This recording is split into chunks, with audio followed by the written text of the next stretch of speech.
po natin ang ating mga Biblia sa Efeso chapter 3. Tayo po ay nasa verses 14 hanggang 21. Tayo po ay manalangin bago po natin basahin ang salita ng Panginoon. Salamat po, Panginoon, sa pribilehiyo na ibinibigay mo sa amin. Sa iyong grace, pabor na hindi po namin deserve, na kami po ay maupo sa paanan ng iyong mga salita. At alam po namin, Panginoon, ang iyong kapangyarihan ay nasa iyong mga salita. Kaya naman, sa marami naming nakikitang pangangailangan namin, Panginoon, ito ang pinaka-importanting kailangan namin, ang marinig namin ang iyong mga salita, Panginoon, at ang iyong Holy Spirit ay kumilos upang sa iba't ibang pinagdadaanan namin, Panginoon, ay apply mo ang iyong mga salita. Ma-change kami sa wangis ng aming Panginoong Yesus. At idinadalangin din po namin ang aming mga kapatid, si Brother Elvis at ang kanyang family. Panginoon, hindi man sila makadalo, Panginoon, ikaw po ang mag-ingat sa kanila na makauwi po sila ng ligtas. Sa pangalan po ng aming Panginoong Yesus. Amen. Basahin po natin sa Efeso chapter 3, verses 14 hanggang 21. Verse 14, dahil dito ay iniluluhod ko ang aking mga tuhod sa Ama, na sa Kanya'y ipinangalan ang bawat sambahayan sa langit at sa lupa, upang sa inyo'y pagkaloob niya ayon sa kayamanan ng Kanyang kaluwalhatian, na kayo'y palakasin ng kapangyarihan sa pamamagitan ng Kanyang Espiritu sa pagkataong loob, yung inner man. 17. Upang si Kristo ay manirahan sa inyong mga puso sa pamamagitan ng pananampalataya, kung papaanong kayo'y naguugat at tumitibay sa pag-ibig. Aking idinadalangin na magkaroon kayo ng kapangyarihang matarok kasama ng lahat ng mga banal, ang luwang, haba, taas, at lalim, at upang makilala ang pag-ibig ni Kristo na higit sa kaalaman, upang kayo'y mapuno ng lahat ng kapuspusan ng Diyos. Ngayon, sa Kanya na makakagawa ng higit na sagana kaysa lahat ng ating hinihingi o iniisip, ayon sa kapangyarihang gumawa sa atin, sumakanya nawa ang kaluwalhatian sa Iglesia at kay Kristo Jesus sa lahat ng mga salin lahi, magpakailanman. Amen.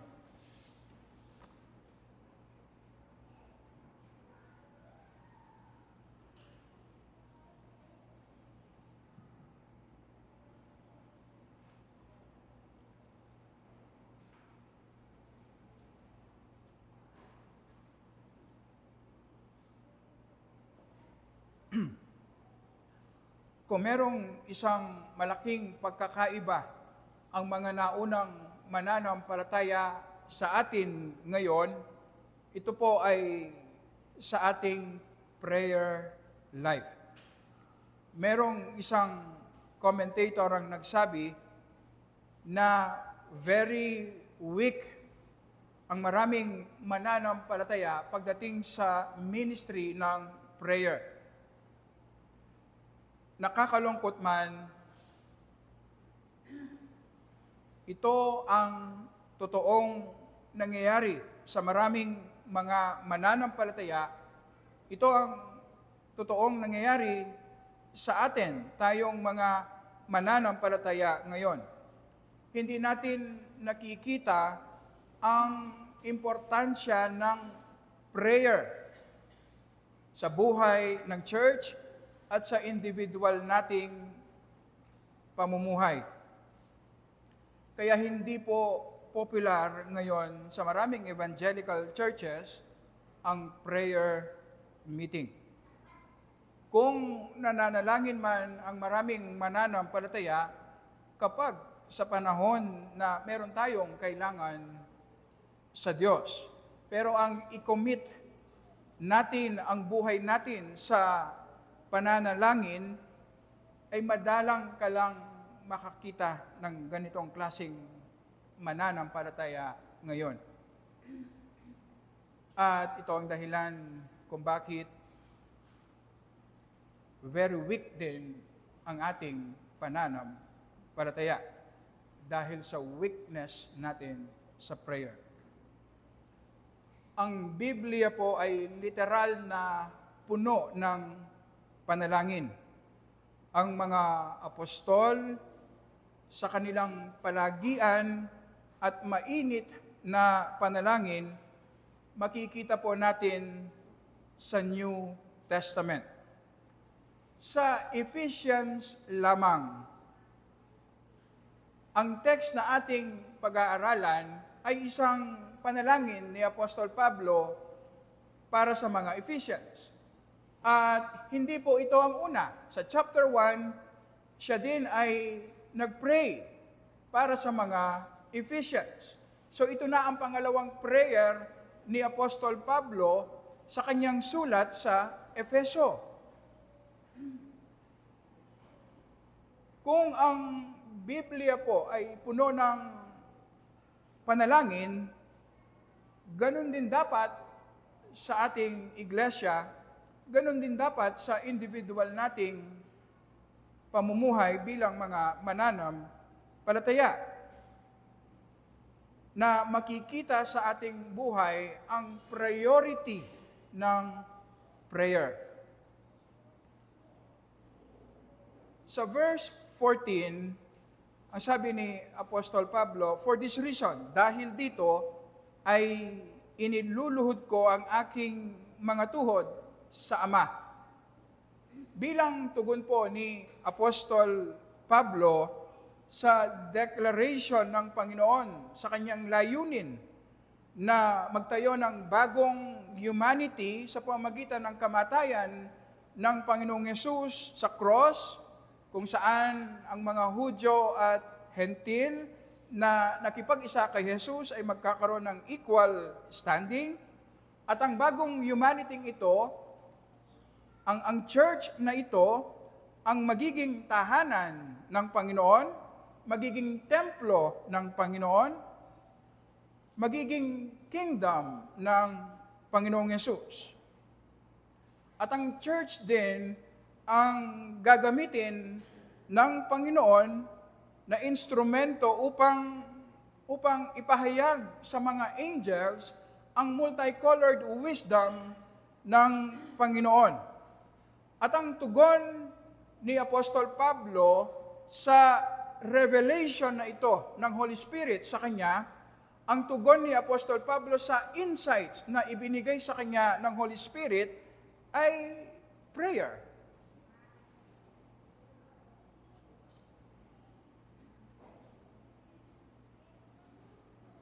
Itinadalangin niya na bigyan ng Panginoon ng kapangyarihan ang mga Ephesians na mamuhay sila na nakaayon sa idineklarang plano at layunin ng Panginoon sa kanyang iglesia.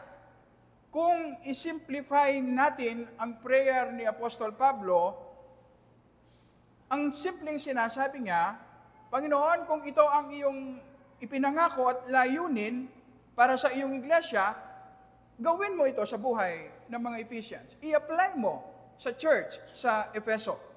Ganun lang kasimple ang kanyang panalangin.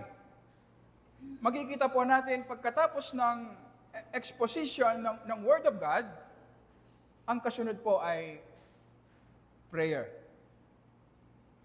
kung ano ang inihayag na katotohanan ng Panginoon kay Apostol Pablo, ay siya rin naman niyang ipinagpipray, inilalapit sa Panginoon na gawin niya kung ano ang kanyang ipinangako. Gawin niya kung ano ang kanyang layunin. At makikita po natin dito na inseparable, hindi pwedeng maghiwalay ang Word of God at ang prayer. Kapag tayo ay nag-aaral ng salita ng Panginoon, ang Panginoon ang nangungusap sa atin. Kapag tayo ay lumalapit sa Panginoon sa panalangin, tayo ang kumakausap sa Panginoon. Sa prayer, hindi po natin intention na baguhin ang kaisipan ng Panginoon. Mas lalong hindi natin intention na turuan ang Panginoon sa kung ano ang dapat niyang gawin. At hindi rin natin ginagawa sa panalangin na i-inform ang Panginoon sa mga bagay-bagay sa ating buhay para malaman niya kung ano ang dapat niyang gawin. Hindi po. Ang disenyo po ng Panginoon sa prayer, ginagamit niyang instrumento ang prayer, ang ating panalangin, upang i-release niya ang kanyang power. Sa pamamagitan ng ating prayer, at ito ay biyaya ng Panginoon. Kapag ang church, kapag tayong mga mananampalataya ay ipinagpipray kung ano ang kanyang ipinangako sa kanyang salita, i-release niya ang power. Gagawin niya kung ano ang kanyang ipinangako.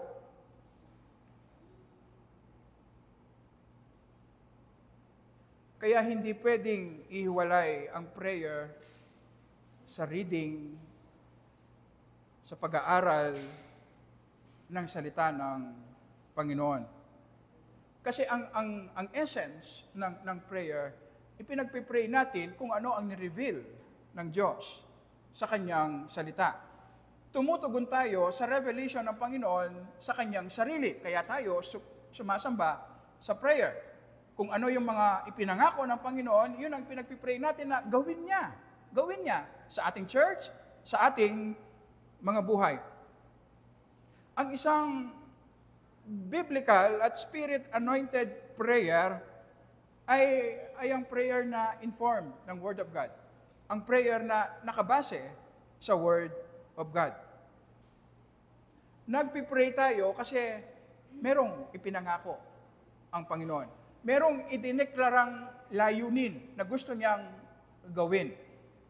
Tayo ay nagpupuri sa ating panalangin, sinasamba natin ang Panginoon kasi ni-reveal ng Panginoon ang kanyang sarili sa Word of God.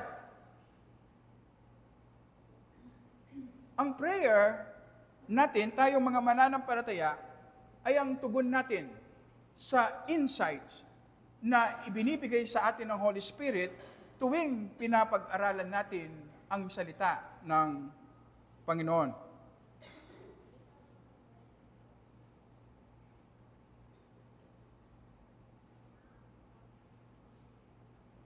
Kaya kung hindi ka regular na nag-aaral, nagbabasa ng salita ng Panginoon, hindi ka regular na nagme-meditate ng salita ng Panginoon, hindi man nakakapagtaka kung wala kang panlasa sa prayer. Kung mag-pray ka man, siguradong shallow ang iyong prayer. Palagi kang nakatuon sa iyong sarili, o kung mag-pray ka man ng tama, ang iyong prayer ay formality lamang, hindi nanggagaling sa iyong puso. Si D.A. Carson ang nagsabi, tama ang kanyang sabi. Sabi niya, prayerlessness is often an indicator to our ignorance of God. Kapag hindi tayo nagpipray, ito ay isang malinaw na indikasyon na ignorante tayo sa Word of God. Hindi natin kilala ang Panginoon. Kaya hindi tayo nagpipray. Sa kabilang banda naman, hindi natin pwedeng iwalay ang pag-aaral natin sa salita ng Panginoon sa panalangin. So, ang una, hindi pwedeng hiwalay ang prayer sa pag-aaral. Pangalawang dapat nating malaman, hindi pwedeng hiwalay ang pag-aaral natin sa prayer. Delikado para sa ating mga mananampalataya kung palagi lang tayong nag-aaral, nakikinig, natututo ng salita ng Panginoon na hiwalay po sa prayer. Si Eric Alexander, sa kanyang preaching, pinapakinggan ko ang kanyang preaching sa ating text, ang sabi niya, delikado para sa atin na puros lang pag-aaral at pakikinig ng salita ng Panginoon na hindi ipinagpipray ang Word of God na ating nalalaman. Masisira tayo. Gagamitin nating entertainment ang Word of God. Mananatiling intellectual ang ating kaalaman sa salita ng Panginoon. At dahil tayo po by nature ay makasalanan, magiging proud tayo kasi dumarami ang ating alam. Gagamitin natin ang Word of God kahit sa kasamaan natin. Ganon po tayo kasama. At magiging matigas ang ating mga puso. At alam niyo po ba, baka ganito na yung nangyayari sa atin, hindi lang natin napapansin. Na very subtle. Kapag sinabing tumitigas ang ating puso, kapag naririnig natin ang Word of God, bakit wala nang epekto sa atin? Bakit wala nang conviction? Wala nang dating sa atin ang Word of God.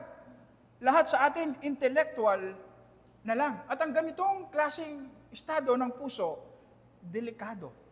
Delikado. Pero maiwasan natin yan kung alam natin na ang layunin pala ng Panginoon,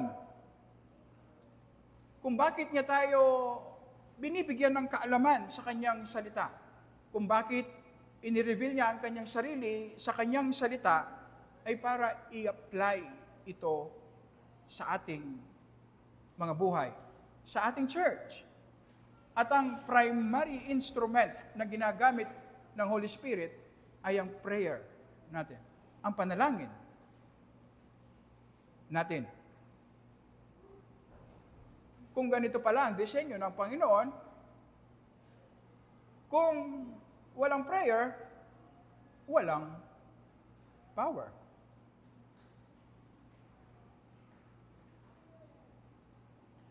Sa Bible, ang pag-aaral ng salita ng Panginoon at ang prayer ay dalawang fundamental instrument ng Panginoon upang i-grow niya ang kanyang church, i-advance niya ang ating pananampalataya. Ito po ang dahilan kung bakit sa church po natin nandyan ang preaching ng Word of God. Nandiyan ang ating Sunday School kung saan pinag-aaralan po natin ang salita ng Panginoon. At meron din tayong prayer meeting. So hindi po pwedeng maghiwalay ang dalawa. Kapag pinag-aralan natin ang salita ng Panginoon, kailangan tayong mag-pray. Panginoon, i-apply mo sa amin. Gawin mong totoo sa amin ang iyong pangako. Ang aming napag-aralan. Kung ano yung insights na ibinigay sa atin, ipag-pray natin na gawin niyang totoo sa atin.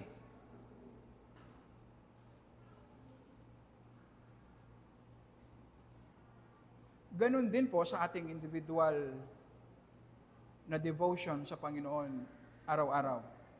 Meron tayong ginagawang pagbabasa ng salita ng Panginoon. Minemeditate natin ang Word of God na ating binasa. Kung ano ba ang kahulugan nito, Ano ba ang application nito sa akin, sa kasalukuyan kong sitwasyon? Ano ang nire-reveal ng Panginoon sa kanyang sarili upang ako ay mag-worship? At pagkatapos ng meditation, prayer. Ipag-pray natin kung ano yung ni-reveal ng Panginoon sa atin. Merong isang preacher na nagsabi, kung pagkatapos mong magbasa ng salita ng Panginoon at wala kang desire na mag-pray, ang sabi niya, balikan mo yung binasa mo kasi hindi mo naiintindihan. Kapag kasi tunay nating naunawaan ang salita ng Panginoon, siguradong itutulak tayo sa prayer. Ngayon natin maunawaan kung bakit ang ating daily devotion nagre-require ng time, ng sapat na oras. Kasi kailangan nating maunawaan muna ang Word of God. Gaano man kaikli ang bersikulo na ating binasa, ang importante, naunawaan po natin. At i-condition natin ang ating mind, ang ating heart, na habang minemeditate natin ang salita ng Panginoon, kung paano ito relevant sa atin, kung paano ito applicable sa atin, ay inihahanda natin ang ating puso sa panalangin. At ang panalangin na nadarama natin, ang ating pinagpipray, nagbibigay ng satisfaction sa ating kaluluwa, nagre-require ng time, ng hard work.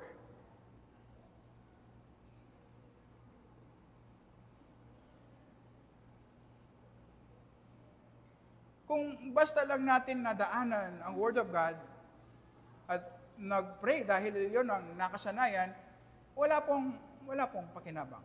Niloloko lang natin ang ating mga sarili. Yan ang reason kung bakit walang pagbabago sa atin. Ang prayer ang nagbibigay ng power sa ating church. Kung maging mahina tayo sa prayer, i-neglect natin ang panalangin, alam niyo po ba, ano man yung strengths natin, ano man ang kaya natin gawin bilang isang iglesia, magiging mahina tayo, walang pakinabang. Ang prayer ang nagbibigay ng power sa lahat ng ating ginagawa. Kaya importante na matuto tayong mag-pray. Kaya importante ang text na ating pag-aaralan ngayong umaga, titignan natin ang overview, ang prayer ni Apostol Pablo sa mga Ephesians. Habang pinag-aaralan po natin ang kanyang prayer, ito rin ang prayer request ni Apostol Pablo sa atin.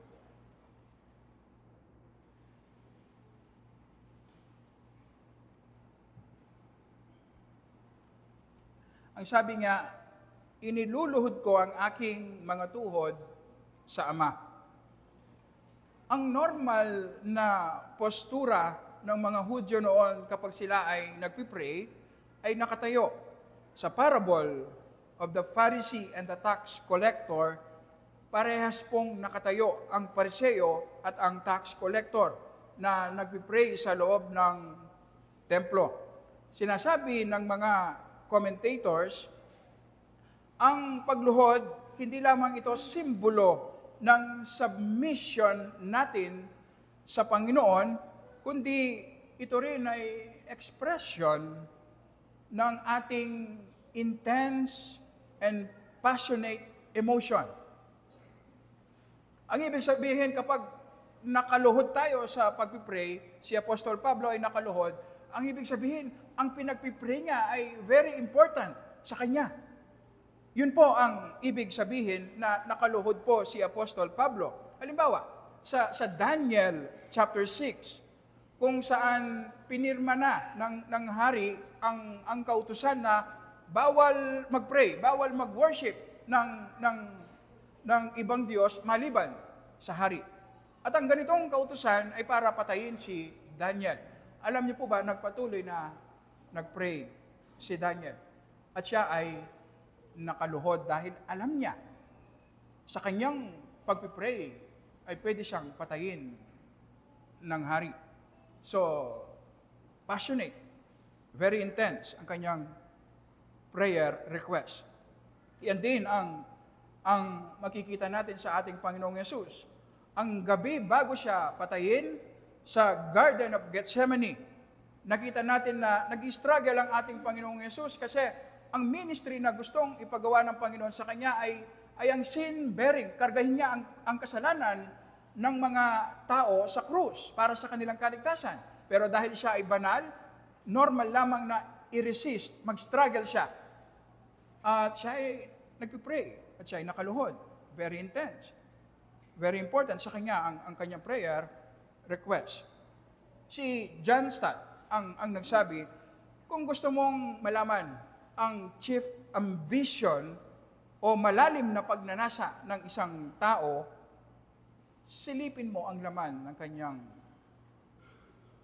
panalangin at yung intensity ng kanyang pagpipray, ng kanyang mga request. Pinagpipray natin kasi yung mga bagay na importante sa atin. At hindi natin pinagpipray yung mga bagay na hindi natin nakikitang importante. Sa laman ng panalangin ni Apostol Pablo, masisilip natin ang sincere desire ng kanyang kaluluwa. Kung ano ang mahalaga sa kanya. Masisilip natin ang spiritual na kalagayan ng kanyang puso. Si Apostol Pablo ay nasa kulungan at naghihirap, pero sa kanyang panalangin, wala siyang binanggit patungkol sa kanyang paghihirap. Wala kang masisilip na siya ay naawa sa kanyang sarili. Walang ganon. Ang focus ng kanyang panalangin ay ang mga Ephesians. Pinagpipray niya na bigyan sila ng kapangyarihan ng Panginoon upang mag-grow sila sa pananampalataya, upang mag-mature sila sa kanilang pananampalataya. Importanteng lesson sa atin. Sa panahon na nakakaranas tayo ng iba't ibang klaseng paghihirap, malaki ang temptation sa atin na mag-focus tayo sa ating sarili, sa ating nararamdaman, sa ating paghihirap, at ang laman ng ating mga panalangin ay patungkol lahat sa atin. Hindi po mali na ipag-pray natin ang ating paghihirap, ang ating kalagayan. Nagiging mali lang kung nakatuon lang doon ang ating puso't kaisipan. The more kasi nakatuon tayo sa ating sarili, kapag sa panahon ng paghihirap at nakatuon lang tayo sa ating sarili, mas lalong bumibigat ang ating nararamdaman. Mas lalo kasi tayong nagiging makasarili. Yun ang problem. Upang mabawasan ang ating selfishness, pagiging makasarili, sa ating prayer, magsikap tayo na hindi lang yung sarili natin ang pinagpipray natin. Ipag-pray din natin ang church, ang ministry ng word. Ipag-pray natin yung mga kapatid na merong pinagdadaan ng problema. Ipag-pray natin ang spiritual maturity ng ating mga kapatid sa pananampalataya. Alam niyo po ba, kapag nagsikap tayo na hindi lamang yung sarili natin ang ipag-pray natin, kundi pati yung iba, alam niyo po ba, yung pagkamakasarili natin nababawasan. Iyan ang power ng prayer. Na kapag dinidisiplina natin ang sarili natin na ipag-pray natin kung ano ang dapat nating ipag-pray, kahit sa una yung puso natin hindi nakasunod, pero susunod yan. Susunod yan. Kasama sa power ng prayer, ang sinishape na yung heart natin. Kaya merong pagkakaiba sa atin pagkatapos nating ipag-pray ang mga kapatid, ang church, hindi lang ang ating sarili, gumagaan yung problema natin kasi yung pagkamakasarili natin nababawasan.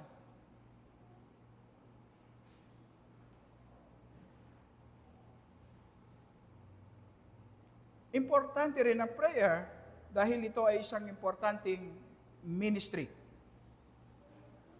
Kung ang prayer ay ang paraan ng Panginoon upang i-release niya ang kanyang kapangyarihan, ibig sabihin, ang pinaka-importanting ministry na pwede natin gawin para sa iba, para sa gawain ng Panginoon, ay ang mag-pray. Idalangin natin ang mga ministries sa ating church, idalangin natin ang mga kapatid sa pananampalataya na sila ay mag-grow. Si Apostol Pablo, kahit po siya ay nasa loob ng kulungan, hindi siya napigilan na gawin ang ministry ng prayer. Ipinagpipray niya ang spiritual maturity ng mga Ephesians. Ipinagpipray niya ang church sa Efeso. At ito po ay nagbibigay ito ng wisdom sa atin. May mga pagkakataon na dahil meron tayong lehitimong dahilan, kahit gusto nating sumama sa isang ministry ay hindi natin kaya, ang importante na pwede nating magawa ay ang ipag-pray ang ministry, ipag-pray ang gawain, ipag-pray yung mga kapatid na nangangailangan ng tulong. Hindi po natin sinasabi at maging maingat po tayo na pwede natin gawing substitute ang prayer na hindi na tayo mag-ministry, ang gawin natin ay mag-pray na lang dahil importante naman ang prayer. Hindi po. Hindi po. Merong mga ministry na base sa kaloob na ibinigay ng Panginoon sa atin na dapat nating salihan dahil ito ay makakatulong sa atin. Dahil yon ang disenyo ng Panginoon. Tama na ipag-pray natin ang ministry, pero kung kaya natin at able tayo, sumama din tayo sa ministry habang tayo ay nagpipray. Hindi po ba? Ganon din, kapag mayroong kapatid na nangangailangan ng tulong, maganda na ipag-pray po natin. Pero hindi ba mas maganda na habang nagpipray tayo, kung able din tayo, tutulong din tayo. Kasi ang sabi ni James, kung ipinagpipray natin ang isang kapatid na mayroong pangangailangan at able naman tayong tumulong, hindi natin ginagawa, yun po ay hypocrisy. Kaya mag-ingat po tayo. Importante ang prayer. Pero hindi po sinasabi na yun lang ang ating gawin. Ang sinasabi lang natin, merong mga pagkakataon dahil sa ang Panginoon mismo ang nagbigay ng limitasyon sa atin, hindi tayo makakasama. At ang importanteng pwedeng gawin natin ay ang mag-pray. Ipag-pray ang church, ang gawain ng Panginoon. At ito po ay importanteng ambag natin. Malaking pribilehiyo na maging instrumento tayo ng Panginoon na sa pamagitan ng ating pagdalangin, pananalangin, ay nakakamit ng Panginoon ang kanyang layunin sa church at sa bawat mananampalataya sa ating iglesia at ang kaligtasan ng mga wala kay Jesus. Importante ang prayer. Ang panalangin ni Apostol Pablo ay naka-address po sa Diyos Ama. Makikita natin sa prayer ni Apostol Pablo ang Trinitarian nature ng kanyang panalangin. Sa Efeso chapter 2, verse 18, sinasabi ni Apostol Pablo na nakakalapit tayo sa Diyos Ama dahil sa merit ng ating Panginoong Yesus. So hindi tayo nakakalapit sa Diyos dahil tayo ay mabuti o karapat-dapat. Hindi po. Dahil ang Panginoong Yesus ay karapat-dapat at siya lamang ang mabuti. At tayo ay nakipag-isa sa Panginoong Yesus, kaya nakakalapit tayo ngayon sa Diyos Ama. At ano ang role ng Holy Spirit? Ang role ng Holy Spirit ay tinutulungan tayong mag-pray na nakaayon sa kalooban ng ating Panginoong Yesus. As if ang Panginoong Yesus ang nagre-request para sa atin. Makikita natin ang Trinitarian nature ng panalangin ni Apostol Pablo. Meron tayong iisang Diyos na nag-exist sa tatlong persona. Ang ibig sabihin po, pagdating sa pagiging Diyos, ang tatlong personang ito ay equal sila. Lahat sila ay equal sa pagiging Diyos. Pero pagdating po sa pagkamit ng ating kaligtasan, sa economy ng salvation, meron silang kanya-kanyang role. Ang Ama ang nagplano, pumili kung sino ang ililigtas, at siya rin ang nag-send sa ating Panginoong Yesus. At ang Panginoong Yesus naman, voluntarily na siya ang bumaba at namatay sa cross upang i-accomplish yung salvation na pinlano ng Ama. At ang role ng Holy Spirit ay i-apply yung salvation na nakamit ng Panginoong Yesus sa cross, na siya naman pinlano ng Ama noong una pa. Kaya naman mapapansin natin sa New Testament, pagdating sa kaligtasan, sa economy ng ating kaligtasan, ang Holy Spirit at ang Anak ay nagsasubmit sa Ama. Pero hindi ibig sabihin na hindi sila equal. Kung papaanong ang asawang babae sa disenyo ng Panginoon ay nagsasubmit sa authority ng kanyang asawang lalaki. Ang ibig sabihin ba, mas nakakalamang sa pagkatao ang lalaki? Hindi po. Meron lang role na dinisenyo ang Panginoon. So, ganon din sa ating triune God. At importante po ito sa ating prayer. Na hindi lang tayo basta-basta lumalapit sa Panginoon na dinidisregard natin ang kanilang role ng bawat persona. Na para bang ang importante lang ay ang nilalapitan natin ay ang Diyos. Period. Hindi po. Hindi po ganun ang prayer.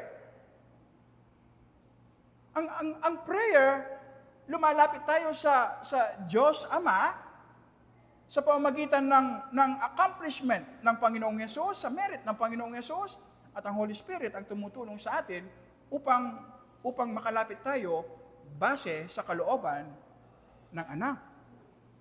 At ito ang makikita po natin sa prayer ni Apostol Pablo, naka-address sa Ama. Saan natin makikita ang ating Panginoong Yesus? Ang sabi dito, ibinigay niya yung supply. Saan ba kukuha ng supply ang Ama para sagutin ang request ni Apostol Pablo? Ang sabi dito, kayamanan ng kanyang kaluwalhatian. Mamaya, makikita po natin, ito ay tumutukoy sa mga gospel blessings na nakamit na ng Panginoong Yesus. So, ang supply ng kung saan manggagaling ang sagot ng Diyos Ama, ay kung ano yung nakamit ng Anak. At ang sabi niya, sa tulong ng Holy Spirit, ay bigyan mo ng kapangyarihan sa inner being ang mga Ephesians. So makikita natin yung Trinitarian nature ng prayer ni Apostol Pablo. At ganito dapat tayo mag-pray.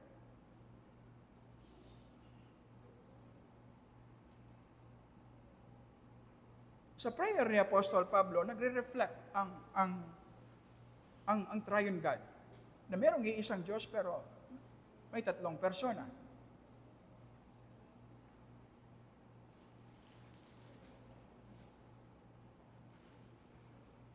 Lumalapit tayo sa Diyos Ama. Ito ang normal pattern sa New Testament. Ito ang iniutos din ng Panginoong Yesus sa kanyang mga disipulo na lumapit sila sa Diyos Ama. Pero dahil equal ang tatlong personang ito sa pagka-Diyos,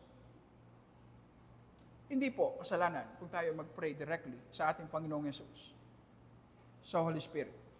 Pero ang normal pattern dapat naka-address sa Diyos Ama ang ating panalangin.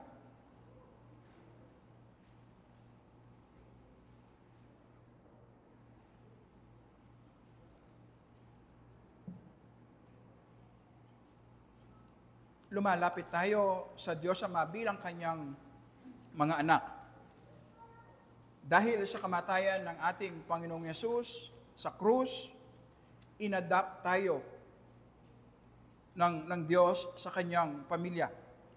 Ang Diyos ngayon sa langit ay ang ating Ama. Sa verse 15, merong sinabi si Apostol Pablo, sabi nga, na sa Kanya'y ipinangalan ang bawat sambahayan sa langit at sa lupa. Importante na maunawaan natin kung ano ang ibig sabihin nito upang makita natin ang application. Ano ba ang application sa atin kung lalapit tayo sa Diyos Ama? Dalawang posibleng kahulugan at merong bearing ang dalawa.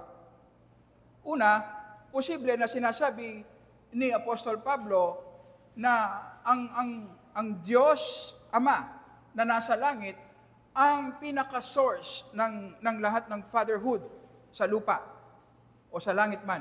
Ang ibig sabihin, ang isang taong hindi mananampalataya, pansinin po ninyo, ang isang ama kaya niyang gumawa ng mabuti, magsakripisyo para sa kanyang mga anak.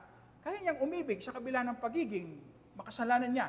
Kaya niyang maging mabuting ama, kahit na siya ay hindi mananampalataya. At ang sinasabi po ni Apostol Pablo, ang ganung klaseng pagiging ama, mabuting ama, ay nanggaling sa Diyos. Reflection lamang, kaunting reflection lamang ng fatherhood, pagiging perfect na ama ng Diyos na nasa langit.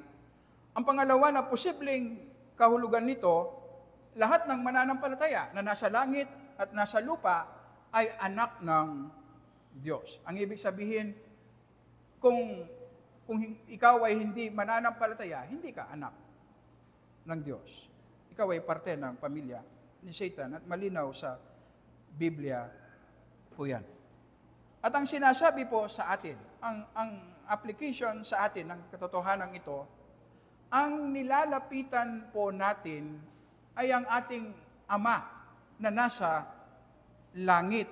Hindi lang basta Diyos ang ninalapitan natin na powerful, hindi.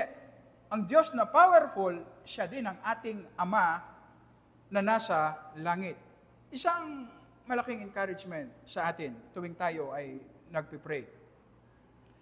Kung tayong mga ama na makasalanan, alam natin kung paano ibigin at maging sagana sa pagbibigay ng mga mabubuting bagay sa ating mga anak, paano pa kaya ang Diyos? Kung tayong mga ama na makasalanan, alam natin at willing tayong mag-sacrifice para sa ikabubuti ng ating mga anak, paano pa kaya ang Diyos? Willing nating ibigay ang lahat para sa ikabubuti ng ating mga anak. Masigit ang Diyos. Higit po na nagagalak ang Diyos Ama na nasa langit na tayo'y lumalapit sa Kanya kesa tayo na lumalapit. Hindi tayo ganun kagalak. Mas nagagalak ang Panginoon na lumalapit tayo sa Kanya. Mas excited at mas gusto ng Panginoon na ipagkaloob niya ang maraming blessings, saganang blessings sa atin, kaysa sa atin na humingi sa Kanya.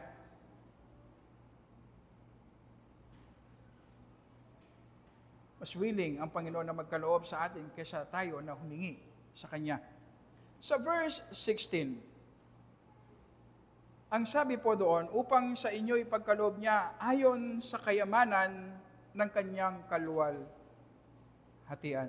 Ito yung sinasabi natin, saan manggagaling ang supply para sagutin ng Panginoon ang panalangin ni Apostol Pablo? Si Hamilton ang nagsabi sa kanyang commentary, God's glory is everything that He is. Kapag sinasabing glory ng Panginoon, ito yung buong manifestation ng pagka-Diyos ng Diyos. At alam natin, sa Bible, ang full revelation ng glory ng Panginoon ay ang ating Panginoong Yesus. So ngayon natin maunawaan, halimbawa, sa Philippians chapter 4, verse 19, at pupunuan ng aking Diyos ang bawat kailangan ninyo ayon sa kanyang mga kayamanan, sa kaluwalhatian kay Kristo Jesus. So, kung maggagayon, ang sinasabing supply ni Apostol Pablo, na sinasabi niya, Panginoon, ito ang aking request. At at ibigay mo sa akin ang request ayon sa supply. Ano yung supply na yon? Ang nakamit na mga gospel blessings ng ating Panginoong Yesus sa krus. Ang forgiveness, reconciliation, redemption, hope, glory, righteousness, power, life. At ang sinasabi po dito, hindi lang yung part, yung gustong ibigay. Ang hinihingi ni Pablo, ayon. Ang ibig sabihin, yung lahat. Yung lahat ng kayamanan na nakamit ni Kristo para sa atin, ang hinihingi, ibigay mo sa mga Ephesians. Totoo ang sabi ni James, na hindi tayo nakakatanggap kasi hindi tayo humihingi. Hindi tayo nagpipray. Willing na ibigay ng Panginoon ang mga spiritual na kayamanan na ito sa atin dahil nga nakamit na, bayad na, nasecure na ng Panginoong Yesus sa krus sa pamagitan ng kanyang buhay, kamatayan at muling pagkabuhay. Ibibigay na lang sa atin. Hindi natin natatanggap kasi hindi tayo humihingi. Si John MacArthur, meron siyang magandang insight. Ang sabi niya, pagdating sa mga material na bagay, material na kayamanan, na-appreciate natin. Kahit hindi tayo mayaman, pero naunawaan natin. Halimbawa, kapag sinasabi na mamamahaling pagkain, napipicture natin yan kasi nasubukan na natin kumain ng masarap. Kapag sinabing mamahaling damit, kahit hindi tayo nakakabili ng mahal na damit, alam natin, napipicture natin kung anong ibig sabihin yan. Magagarang sasakyan, magagandang bahay, yung meron kang billions sa iyong bank account, kahit wala tayong maraming pera, napipicture natin kung ano yon. Alam natin. Pero pagdating sa mga spiritual na kayamanan, ano yon? Ano yung mga spiritual na kayamanan na yan? Kailangan ba natin yan? Hindi natin alam. Ignorante tayo. Halimbawa, ang sabi ng Panginoong Yesus, ang eternal life ay ang makilala ang Panginoong Yesus. Sabi ni John. Ano ang ibig sabihin ng makilala ang Panginoong Yesus? At ito daw ang eternal life. Hindi natin naunawaan. Ano ang ibig sabihin ng blessed life? Ano ang ibig sabihin ng forgiveness? Ano ang ibig sabihin ng glorified body? Ano ang ibig sabihin ng glory, redemption, Holy Spirit?